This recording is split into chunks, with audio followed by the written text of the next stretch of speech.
So there's 1,000 things you can do on an iPad, but I bet there's 2 things you do more often than anything else.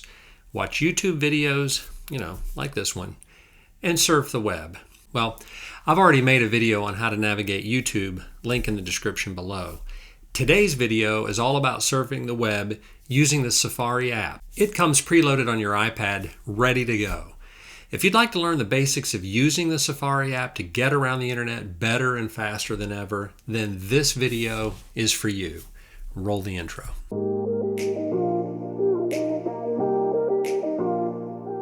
Hi, my name is Rich. I've been cranking out a series of videos aimed at helping seniors and beginners use their iPads without all the frustration.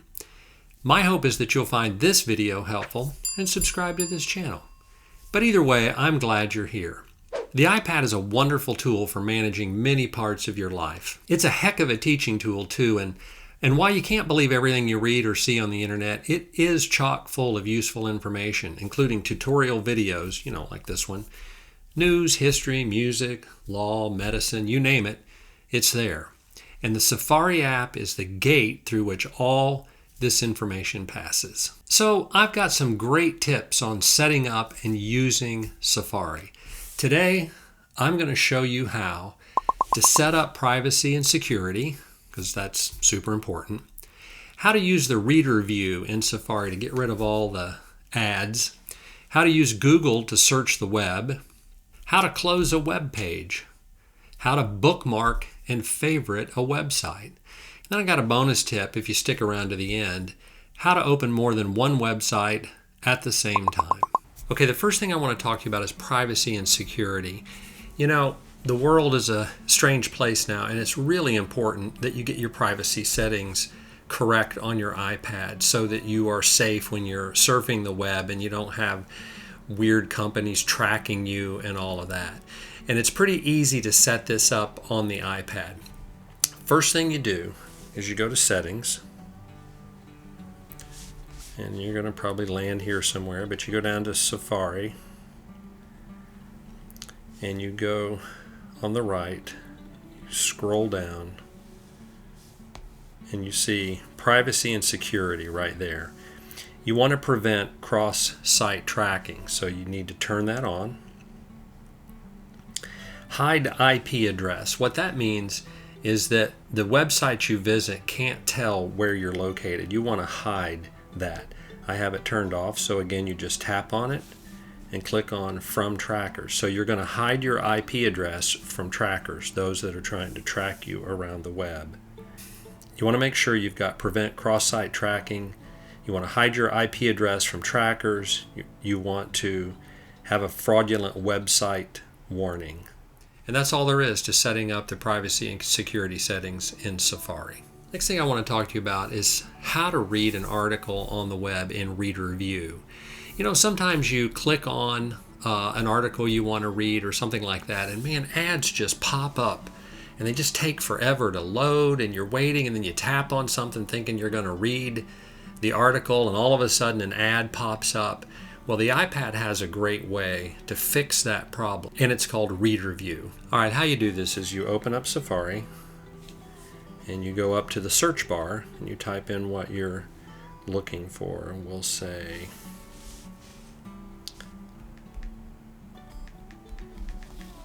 the Cincinnati Bengals. And that brings up a bunch of articles on the Bengals. And so let's just go to Sports Illustrated. We tap on that. And now, as you can see, you've got ads loading, all this kind of stuff. And you have to wait for it. If you want to read this in Reader View, you go up here where you see the 2 A's, a small A and a large A, and you tap on it, and you click on Show Reader View. And just like that, all of the ads are gone, and now you can read the article. Just like that, without any ads popping up. If you want to turn Reader View off and get back to the ads, you can just click on Hide Reader View. And now here you are back kind of messed up because there's so many ads that are running. So Reader View is just a great way to get rid of all of those ads so you can actually read an article on your iPad. And that's how you use Reader View. So the next tip I want to give you is how to use Google to search the web. Well, if you go into Settings and you go back to Safari, you can set the search engine. The search engine is what the iPad uses to search the web, and Google is one of the search engines. If you tap on that, you have a choice of Google, Yahoo, Bing, DuckDuckGo, and Ecosia.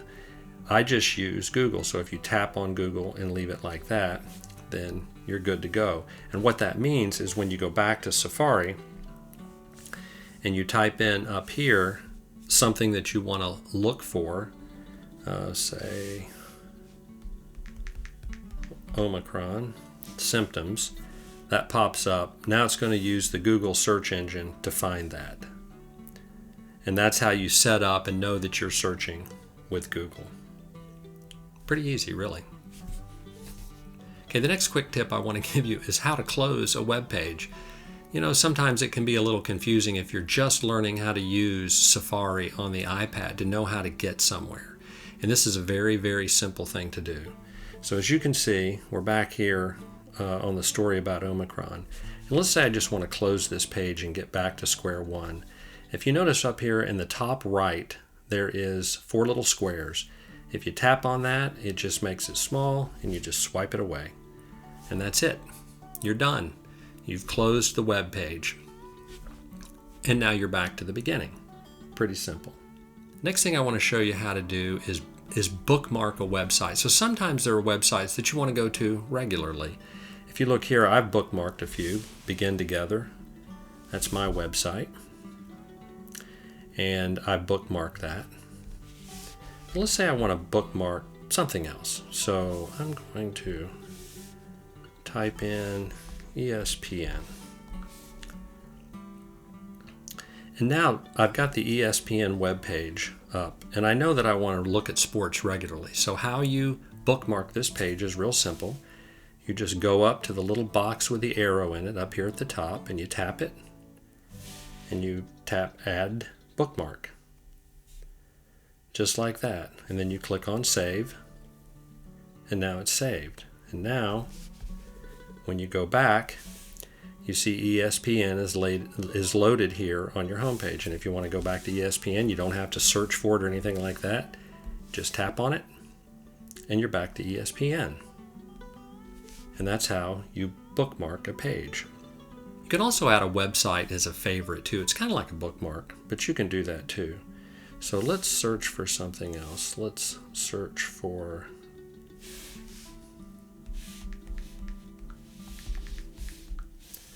Ohio State football.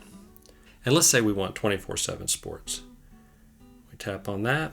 And again, if you tap on the little arrow, if you notice you've got Add Bookmark, Add to Favorites. Just tap on Add to Favorites and click Save. And now, when you go back, 24/7 Sports is added in here to your favorites, just like a bookmark. And that's how you favorite a website. The last tip I want to give you is how to open more than one website at a time. Safari has tabs, so you can open really as many websites as you want to. So let me show you how to do that. So we're going to open my website, Begin Together. So normally you'd be in here and you'd look at it, and then you'd want to open another website and you'd close that and you'd start over.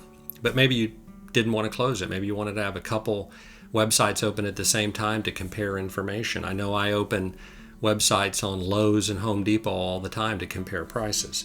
Well, how you do that is you open the first website, and then to add another website, you simply tap the little plus button at the top, and now you can add ESPN, and I'll do it again, and we'll add 24/7 Sports, and I'll do it again, and we'll add my YouTube channel. And now you've got these tabs along the top, and I can just tap on the tab to go back and forth between the channels that I want to visit, just like that. And that is how you open more than one web page at a time using tabs in Safari. It's pretty cool. And of course, if you want to close them, you just tap the 4 little squares up at the top and swipe them away. one at a time, just like that. And now you're back to home. I know I've only scratched the surface of Safari, but this video is not designed to be a deep dive into web browsing. Rather, it's made for seniors and beginners who are learning how to use their iPad step by step. But if you'd like to see a more detailed video on using Safari, let me know in the comments below.